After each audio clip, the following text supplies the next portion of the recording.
La lune était haute et argentée au-dessus de la forêt des Laurentides, projetant de longues ombres dansantes à travers les arbres centenaires.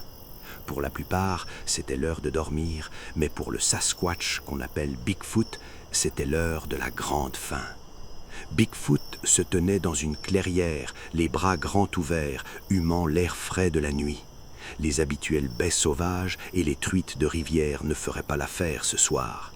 Une odeur nouvelle et enivrante flottait sur la prise, venant des lumières qui brillaient au-delà de la lisière du bois. Ça sentait le pain, le fromage et quelque chose d'épicé bien différent de l'arôme d'une poutine. Guidé par son estomac, Bigfoot s'est glissé vers le bord du village.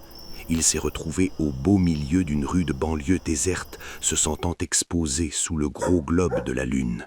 L'asphalte était étrange sous ses larges pieds cailleux et les rangées de maisons tranquilles le surveillaient comme des géants endormis.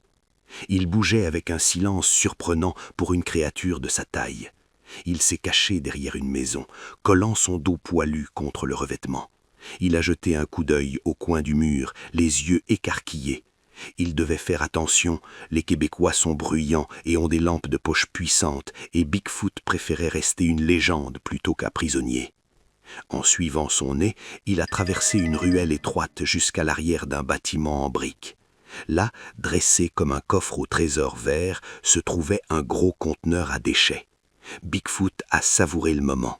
Il a agrippé le lourd couvercle et l'a soulevé d'un coup. L'odeur est devenue intense, une véritable symphonie de parfums. Il a fouillé dans les sacs jusqu'à ce que ses doigts massifs se referment sur une boîte en carton. À l'intérieur, éclairée par un lampadaire, se trouvait une pizza toute garnie au pepperoni.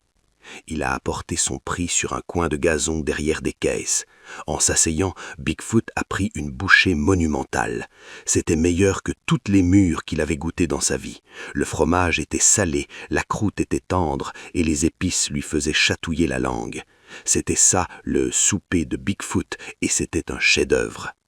Une fois la dernière miette avalée, Bigfoot s'est relevé et a lâché un long rot de satisfaction. Il se sentait bien, le ventre plein et fier de son coup. Saluant le village qui avait, sans le savoir, fourni le festin de ce soir, il a entamé la longue marche pour retourner en sécurité dans le noir de la forêt laurentienne, se demandant déjà si le conteneur serait rempli pour la prochaine pleine lune.